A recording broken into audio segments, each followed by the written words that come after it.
अंतरिक्ष की दुनिया में रिसर्च करने वाले एक बड़े वैज्ञानिक के मुताबिक अगले 25 सालों में एलियंस का पता लगा लिया जाएगा और धरती के बाहर मौजूद जीवन की खोज कर ली जाएगी। अंतरिक्ष रिसर्चर साशा क्वांज ने दावा किया है कि हम काफी तेजी से टेक्नोलॉजी की दिशा में आगे बढ़ रहे हैं और तकनीकी प्रगति का मतलब है कि 25 साल की महत्वाकांक्षी समय सीमा जो हमने हमारे सौर मंडल से बाहर जीवन खोजने के लिए खुद के सामने निर्धारित किया है और वो अवास्तविक नहीं है। खगोल वैज्ञानिक साशा क्वांज ने कहा है कि सफलता की कोई गारंटी नहीं है, लेकिन हम रास्ते में अन्य चीजें सीखने जा रहे हैं। उन्होंने कहा कि नया जेम्स वेब स्पेस टेलीस्कोप पहले से ही हमारे सौर मंडल के बाहर गैस विशाल ग्रहों की असाधारण छवियां प्रदान कर रहा था, लेकिन स्विट्जरलैंड के ETH ज्यूरिख संस्थान में डॉक्टर क्वांज की टीम एक नए टेलीस्कोप के लिए एक उपकरण पर काम कर रही है जो छोटे पृथ्वी जैसे ग्रहों पर ध्यान केंद्रित करने में सक्षम होगा। उन्होंने आगे कहा कि इस टेलीस्कोप का पहला लक्ष्य सौर मंडल में पृथ्वी की ही तरह दिखने वाले ग्रहों की तस्वीरें लेना है जो काफी हद तक पृथ्वी के समान है और नजदीकी सितारों में से एक हैं।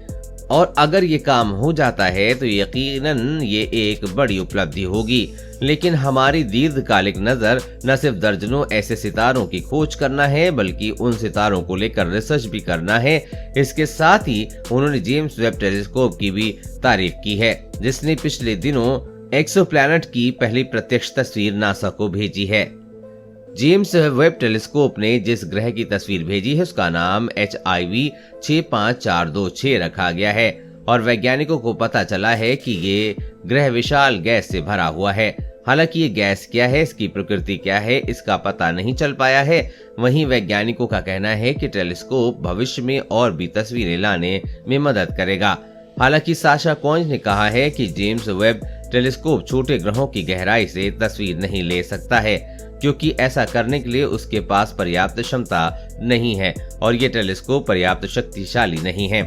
लेकिन उन्होंने कहा कि हमारे पास ऐसे प्लान हैं और हम ऐसी टेक्नोलॉजी पर काम कर रहे हैं जो आगे जाकर इस खोज को मुमकिन बना देंगी और अगले कुछ सालों में हमारा सामना किसी और ग्रह पर रहने वाले जीवों से हो जाएगा। हालांकि कुछ लोग आश्वस्त हैं कि अलौकिक लोगों के साथ हमारी पहली मुठभेड़ पहले ही हो चुकी है।